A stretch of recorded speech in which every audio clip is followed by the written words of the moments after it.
All right, let's get to the president, Obamacare and jobs. He said yesterday, quote, "There is no widespread evidence that the Affordable Care Act is hurting jobs."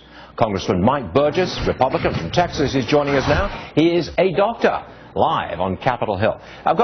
First of all, as a doctor, what is Obamacare going to do to you as a doctor in the medical profession?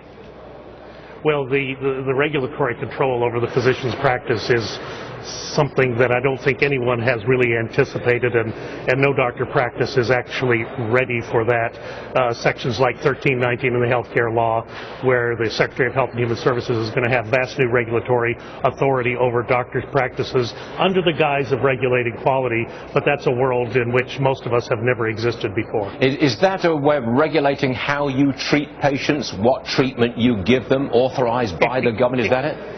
Exactly so. It's the backdoor way of a government regulation. Again, this is something that hasn't even been on the radar screen. We're all talking about the other negative aspects of the Affordable Care Act, but that's one that's yet to be determined. But a lot of doctors that I talk to are concerned about it. You are an adamant opponent of Obamacare. I got that one. Now would you address the jobs issue? Yesterday the president came right out and said, look, there's no evidence that it's a bad thing for jobs in America. What do you say to that?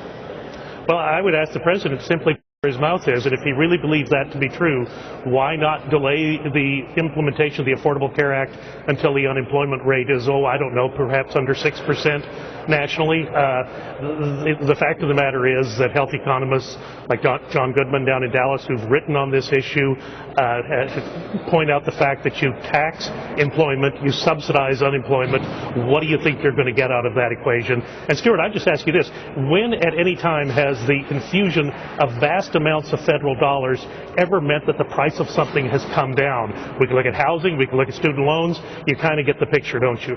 Yes, sir, I take your point. Now, are you in that block of Republicans which says Obamacare, no way, no how, right down to the wire, you're going to say defund this thing and get rid of it now? Are you in that block of Republicans in the House?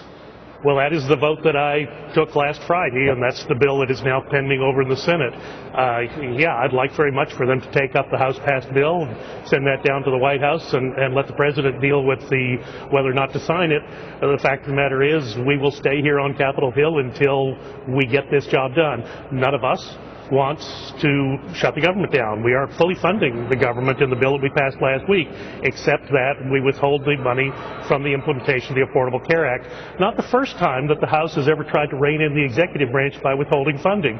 That happened at the end of the Vietnam War, if you'll recall. That happened to the Boland Amendment in 1985 that prevented the CIA from operating in Nicaragua, caused some problems for President Reagan later down the line, but the Boland Amendment was in fact a limiting amendment on an authorization bill. Okay, we hear you. Congressman, Dr. Mike Burgess, Republican, Texas. Thanks for joining us, sir. We'll see you soon. Yes, sir. Thank you. All right, next.